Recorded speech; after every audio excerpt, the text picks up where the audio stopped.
So in the last month or so, since the release of Avengers Infinity War especially, there's been a lot of hype towards the future of the MCU and what Marvel Studios is hoping to tackle. Now, outside of the obvious, I guess, looming inquisition of Fox, I think I just said Inquisition? I meant acquisition?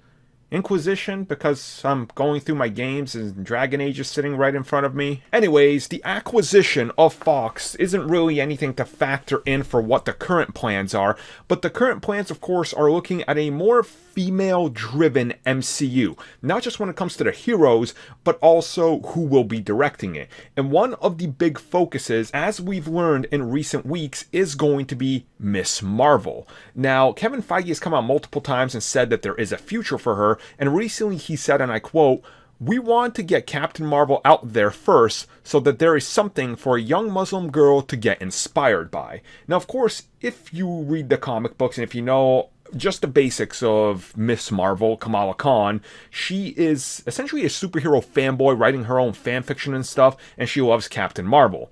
She's also an Inhuman who goes through Terrigenesis and gets her powers. So she takes on the mantle of Ms. Marvel when Ms. Marvel becomes Captain Marvel.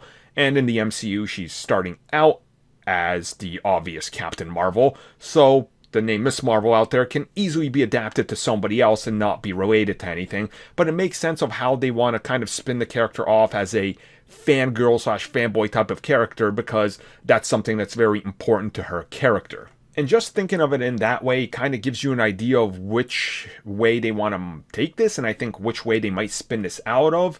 So most likely Captain Marvel 2 would be the optimal place to introduce this character as like a side character, and then she gets her own powers and spins off into a TV series, sort of like Agent Coulson did with Agents of S.H.I.E.L.D. It just makes sense to me, but honestly, it could really be at any point down the road. A crossover film with Captain Marvel and somebody else, who really knows, and would be a great opportunity to do this once again and get the character out there. So it looks like they're definitely making some room on moving forward with this character, and I honestly can't wait.